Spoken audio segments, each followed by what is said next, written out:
Welcome to MojoPlays, and today we're looking at the top 10 things to remember before playing Demon's Souls.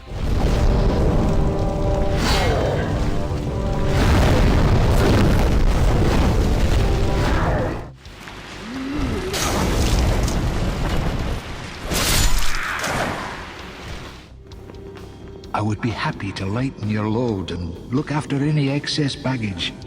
For this list, we'll be looking at gameplay elements that set it apart from its successor and things to be mindful of when the remake comes out. Let us know in the comments section below what you're most excited to return to. Before we begin, we publish new content all week long, so be sure to subscribe and ring the bell to get notified about our latest videos. Weapon upgrade items may require a second playthrough to find. I'm busy. I'm not here to chit-chat. Forging a weapon strengthens it, alters its character. To all the completionists out there, don't expect to do everything in the first run. The journey to upgrading your chosen weapon or weapons to the max is an arduous one. Materials needed can't be found on a whim, and you're going to have to employ some serious farming tactics.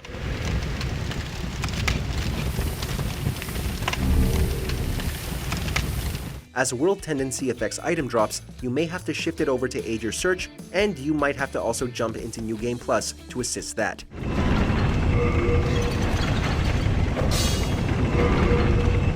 Different weapons for different occasions.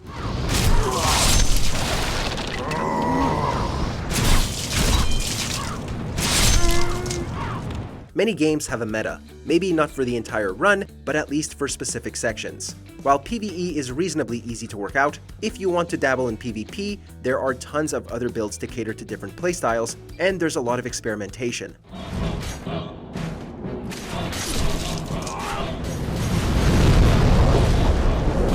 Demon's Souls has arguably the most complex PvP out of the entire Souls series.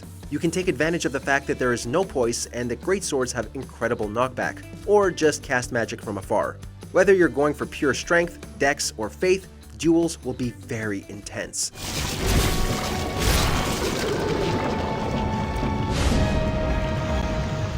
Souls farming.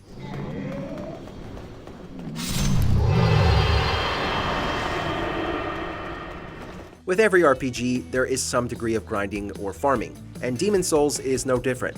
Souls are used to level up and buy and upgrade equipment, so you're going to need a lot of it.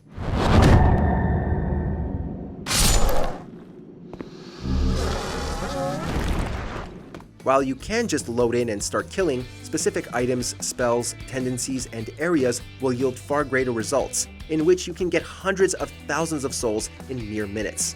With how infamously challenging the game is, Souls farming will make the game a lot easier, as you'll have better equipment and stats moving forward.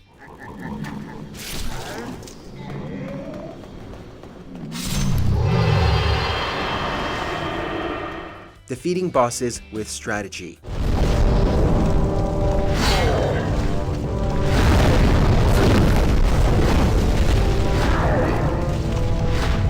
We all know we can't treat Demon's Souls like a hack-and-slash action game. If you did, you'd quickly get wrecked and give up on the game.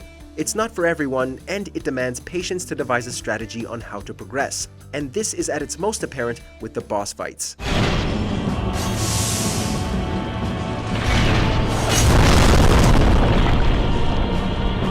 Some are weak to fire, some are cheesed by constantly strafing, some are easier to take down at certain ranges or just after a specific attack. Whatever the situation, and no matter how difficult you may find the fight, once you work out the boss's weakness, you'll make short work of it.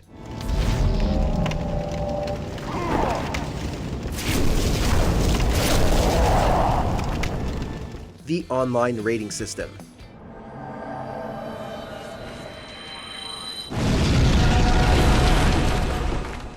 This is a controversial one. Depending on how you perform as a summon can dictate a score that gets given to you by the summoner. You're an absolute pro who aids the summoner in every way, you get an S.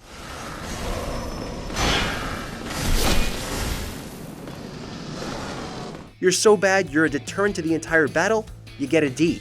This would be a permanent rating on your character, and the lower your scores, the less chance you would have of being summoned. Why would you summon someone with 100% of D scores when you can have someone with 100% of A scores ready to summon too?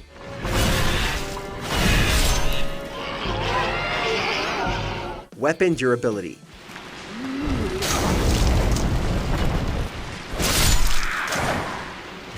This game is so punishing you can't even blindly swing your weapon around without there being consequences. Weapon durability is a burden to all. Every time you attack an enemy, or the wall, your durability will go down, and if the item breaks, your damage output will be significantly reduced.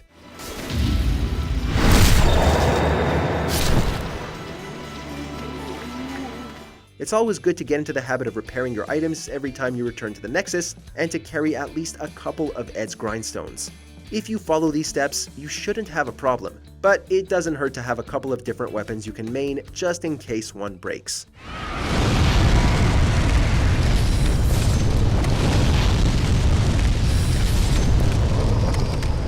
World and character tendency.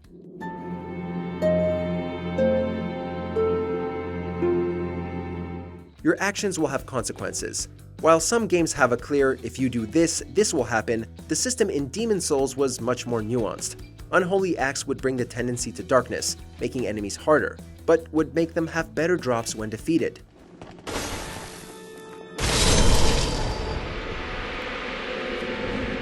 White tendency would have an opposite effect, and anywhere in between would have an impact too. To experience everything the game has to offer, you would have to explore areas at both tendencies. You can do several things to shift your tendency, so there's no need to panic.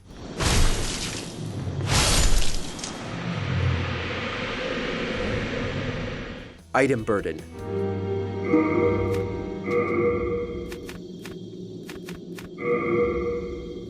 This differs from your carry weight in Dark Souls.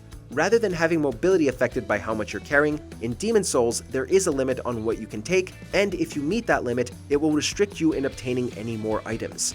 The ways around this are to upgrade your vitality to increase your item limit, or to give them to the bank. Sorry, Stockpile Thomas. I would be happy to lighten your load and look after any excess baggage. While annoying, it does add inventory management into the mix, which some players find enjoyable.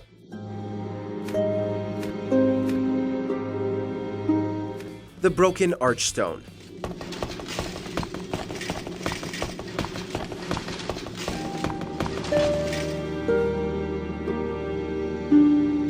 We're excited about a lot of things in the remake. Updated graphics and mechanics are a couple, but we also hope we see some cut content make an appearance. The Nexus holds a Broken Archstone, and for a decade now, players have wanted to transport through it to see what could have been.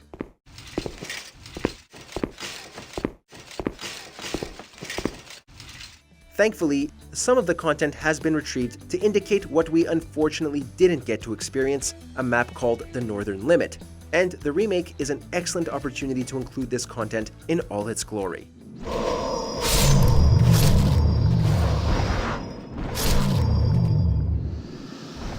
Magic is overpowered.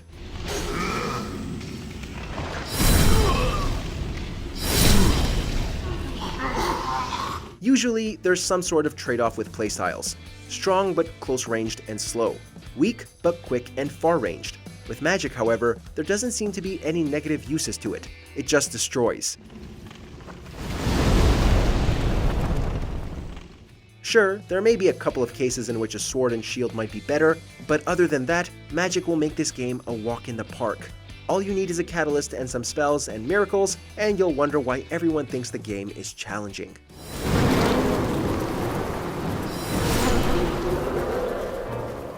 Do you agree with our picks? Check out this other recent clip from MojoPlays, and be sure to subscribe and ring the bell to be notified about our latest videos.